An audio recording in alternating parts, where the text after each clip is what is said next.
Trinidad, he's also Trinidad and Tobago National Coordinator for Astronomers Without Borders. Did you know that that existed? I certainly did not. And he's been involved in astronomy in TNT and the Caribbean for more than 20 years. And I asked Issa to join us this morning because there's been a lot of talk about the blue moon coming up in this full moon today, actually, between today and tomorrow. We'll be experiencing a blue full moon, and he will tell us a lot more about what that means. But what I do know is that it's going to be the nearest to Earth this year, and therefore it'll be, I guess, bigger. It'll have the most visibility of all the full moons we've seen so far and for the rest of this year. But Issa's going to tell us a little bit more about the technical side of that. But before that, Issa, welcome. Good morning to you. Very pleasant good morning, Adine, to yourself and all your listeners. And I'm so happy you could be here, Issa. I'm a big fan of Karina. I have been to stargazing events. It's one of my all-time favorite things to do. And increasingly over the years, I have gained an interest in more of these astronomical and the astrology as well that is sort of mixed up in that, all these phenomena. And I think over the years, I can safely say it's been gaining a lot of traction. We hear people talking so much more now about the significance of the full moons and different types of full moons, etc. So I think there's a great connection to make on this platform. So maybe you can start by telling us a little bit about Karina, giving our listeners a little background into Karina and the work that it does locally and regionally. Well, thanks so much for saying that you've been enjoying our events. So, Carina is the Caribbean Institute of Astronomy. We've been around since about 2003, and it's an organization, it's a nonprofit, volunteer based organization that set itself the goal of promoting the growth and development of astronomy, not just in Trinidad and Tobago, but throughout the Caribbean. So we host events, we do lectures, we do workshops, we do stargazing events, and we also work together with other organizations, astronomy clubs, universities, and fulfill this sort of role in public relations as well. So that's us. That's what we do. We're all about the astronomy and bringing the wonder of the universe to everyone. I love that. And how have operations been resumed since COVID? Because, that interrupted activities for many people like me. But how have you all bounced back from that? Yeah, a lot of things had to be, we had to be creative during COVID. So we switched some of our regular events to online, but it's not the same. And we were very happy when we were able to resume our regular star parties and our astronomy outreach events post-COVID. The astronomy community on the whole experienced a sort of growth during COVID because astronomy is one of those things that people were able to connect with during that time. A lot of people purchase telescopes, a lot of people spend more time with their families outside looking up. So there was a positive in that respect. And right now, we're so lucky in Trinidad, at least, to have a young, vibrant astronomy community. The photography is integrated with it as well. So a lot of people are taking pictures and sharing and posting. So all in all, it's been really positive despite the setbacks. I think it's been really positive. All right. I think that's excellent. And I'm happy to hear, and I'm not surprised, frankly, that it became even more thriving community around the pandemic times. And how has that translated now that you're back in person doing those kinds of activities, those kinds of gatherings? And how can regular people just kind of get involved and know more about this? So we've had one major project that we sort of worked on during COVID, and that was the refurbishment and launch of a public observatory, the Vela Observatory. It houses the largest telescope in the country at 20-inch. And one of the things we've been able to do was to start doing public programs using this telescope. People could come and view celestial objects through the instrument, and that's something that we intend to continue apart from our regular stargazing events. If people want to be in touch with what we're doing, the best way right now is through our social media, mostly on Facebook, also on Instagram. So you could look up Karina, Carina, join the group, and that's the best place right now to get to stay in the loop with all the events that will be coming up. Okay, so let's talk about the blue moon we're expecting today. What is the significance of a blue moon, Isa? So we have, we have three things, or I'm going to say four things happening simultaneously tonight, right? So number one, it's a full moon, which we all understand. A full moon happens pretty much every month, and it's when the moon is fully illuminated by the sun.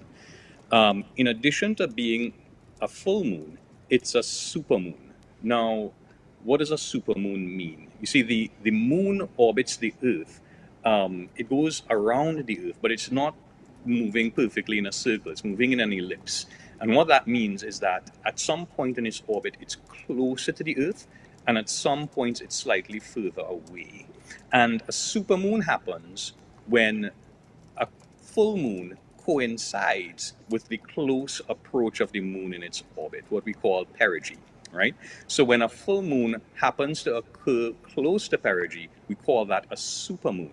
The moon is just a little bit closer to us, and it appears a little bit bigger, a little bit brighter.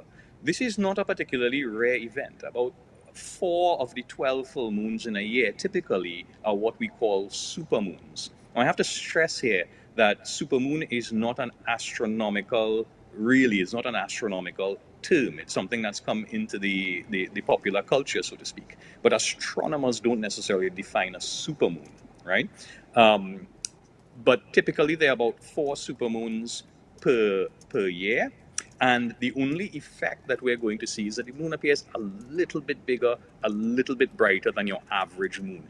And it's not something that's going to be super readily apparent. It's not going to be like bigger than any moon you've ever seen before, but it's going to be just a little bit bigger, about 7% bigger than average, and maybe about 15% brighter than average.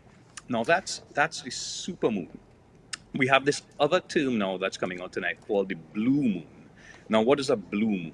Um, by the most commonly used definitions today, a blue moon is when we have two full moons taking place within the same month. Now, usually there's only one full moon per month, but the lunar cycle resets every 29 and a half days, whereas months are typically either 30 or 31 days. And that leaves the possibility every so often for a full cycle to complete within 1 month. If there's a full moon right at the start of the month, there's a possibility that we're going to get another full moon before the month completes because the cycle is only 29 and a half days for the moon.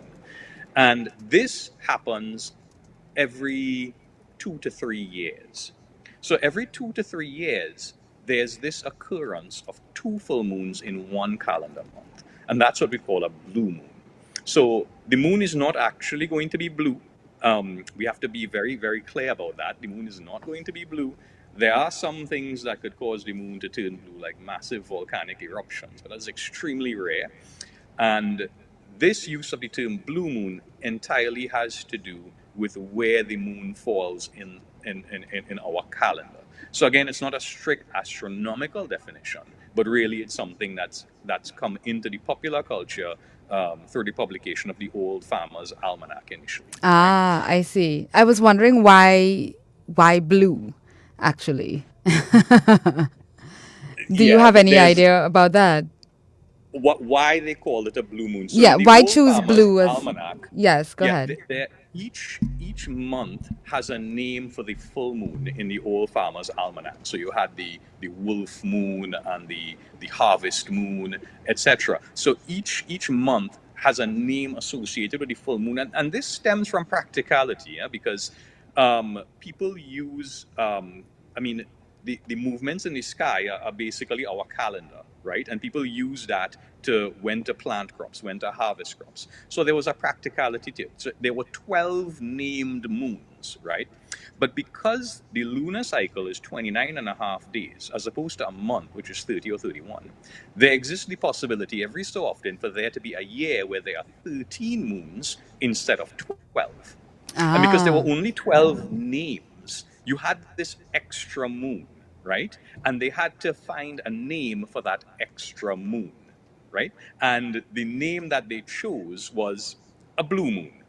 And Ah, there's got debate it. as to exactly why, but that's the Right. name that was chosen to describe this extra moon that normally shouldn't be there. And that's where we get the phrase once in a blue moon. Right, got it. Well, of course, that makes perfect sense. I am interested in knowing about how we see the moon versus other places. Because when you see some of the photos, for instance, now I know a lot of this depends on the lens people use to capture these images, right? Some people have better, superior lens than others, and that accounts for the massive difference in quality of photos we see. Mm-hmm. But does it make a difference where you are in the world in terms of how big the moon appears? A moon like tonight's, a super moon, for instance.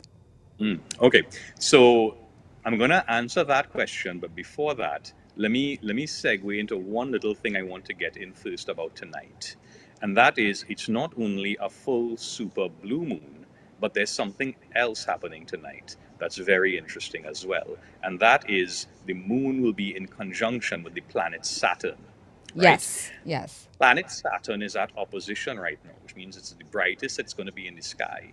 And the moon, for us in Trinidad, it's only going to be about 5 degrees away from Saturn. So if you go out to look at the moon tonight, it comes up at about sunset. And just to the west of the moon will be a star. It'll be very close to the moon. 5 degrees is about 10 moon widths away to the west is going to be a star. And that star, it may be a little bit difficult to see because the moon will be so bright. But that star is not a star, it's the planet Saturn. And if anybody has a telescope that they probably bought at PriceMart, never used before, got as a gift, now might be a good time to take that out and point it, if you can, at that star and take a look at it, because that star is not a star, it's the planet Saturn, and it's a beautiful thing to look at through a telescope. Yeah, So and I had that's, been seeing stuff about that it's actually visible to the naked eye right now. So you're yeah, saying and any in a basic pair of telescope, binoculars, a pair of you'll binoculars get as well. a really good view in a pair of binoculars. You'd be able to see the moon and Saturn together in a pair of binoculars. That's fantastic. And you're saying even a basic telescope would actually allow you to appreciate Saturn as a planet. Both the moon, both the moon and Saturn could be appreciated with a basic telescope. Now, Fantastic. to answer your other question about the moon in different places, right?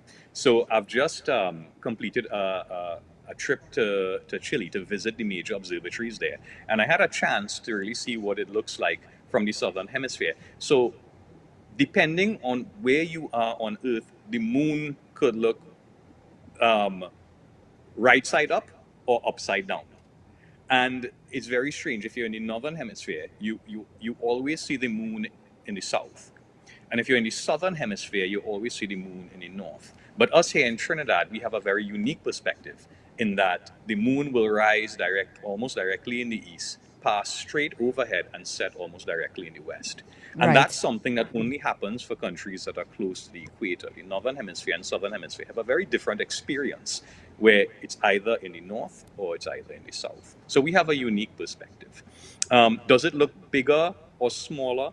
Not really. There is something called the moon illusion, where the moon appears to look bigger when it's close to the horizon.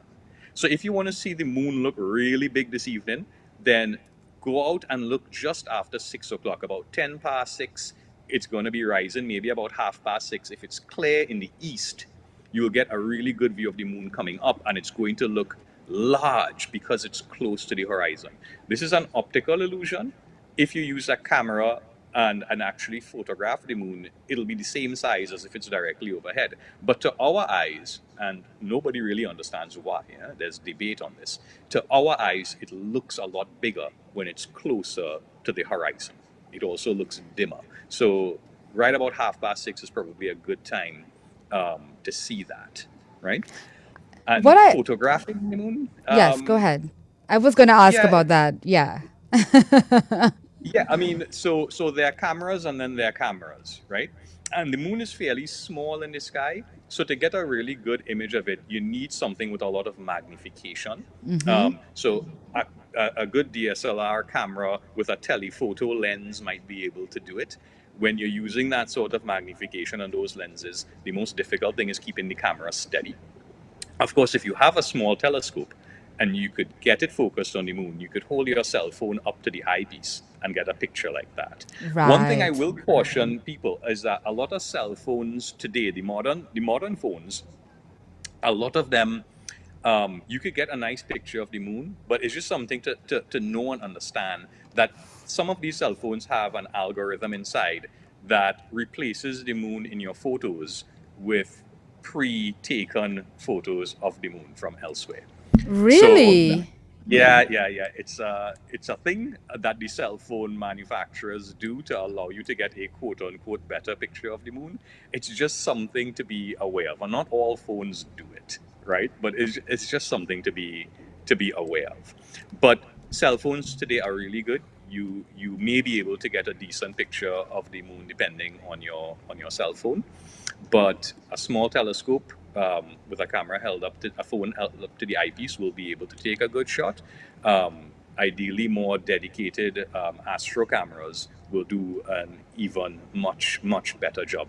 If you go onto our Karina, the Facebook group, you see a lot of people posting really good images, and Yes.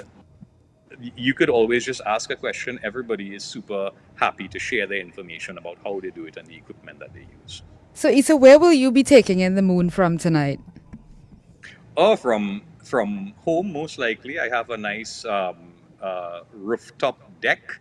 So With a telescope? once once the weather is clear, I'm going to be up on the roof with a telescope and as much of my family as I can convince to join me, and we'll be taking in that moon. Okay, that's excellent. Thank you so much, Issa. That's been very, very informative. And I think we should do more of this.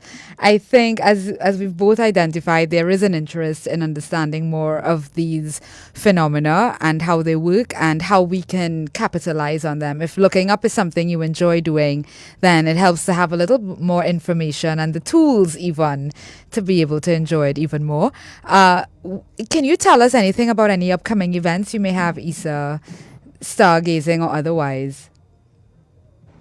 I We don't have anything concrete planned right now, and a large part of that is due to the fact that our telescope viewing events tend to be concentrated in the dry season rather than the rainy season because it's Of too course. unpredictable.